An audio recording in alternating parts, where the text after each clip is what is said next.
Right.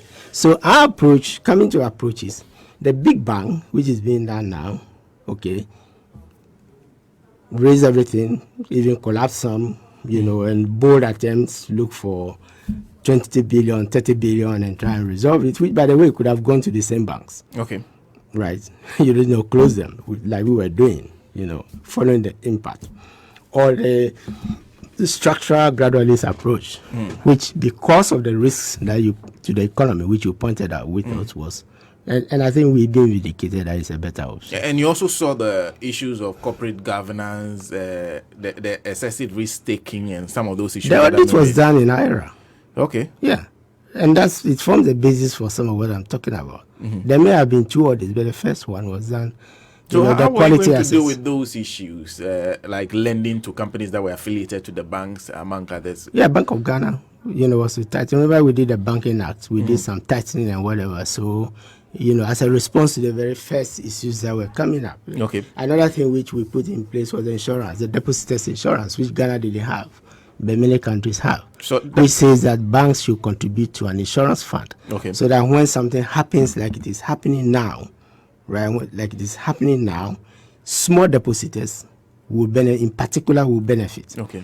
Because there is, so what you do in the US is that when there's a banking crisis, they have what they call FDIC, Federal Deposit Insurance, which is for depositors. Okay. And the banks pay the premium, government contributes to it, right?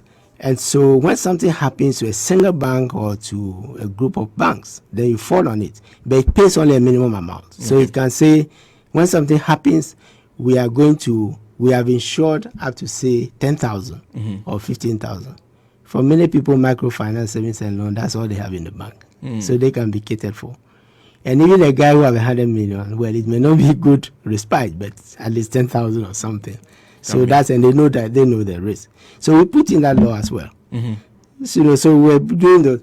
And then if somebody is doing, as I mentioned earlier, if somebody is using depositors' funds to do other things, tighten the law, right, and then set up regulations. It may be that the regulation is not clear, right? If it's clear, then that is where, infringements come in, and then the law will have to take its course, which is different from what is the non-performing loan and other, Yes, the two things are inseparable. You can't separate them, because if the person is using depositors' funds to go and do those things, obviously, Bank of Ghana is right to clamp down on that. But again, back to approach. That's where our differences lie. Not the issues. Well, so you're watching and listening to Honorable Seth Tekper now. Okay, so I think Buachi is right when he said that the ESLA was not only put together for energy sector deaths. There was also the deaths of the contractors in the road sector also factored in. So it was supposed to do a lot. Yes. And remember, we were talking about public. But remember, if I settle VRA, as we did, the beneficiaries are private banks, and the beneficiaries are independent power producers, private. The beneficiaries are suppliers and others, because VRA does mostly, with suppliers. Of course, there is a link with Gridco, electricity company, and the rest, yes. But ESLA was to bring that immediate respite, and then it was linked to the waterfall, as I was talking about here.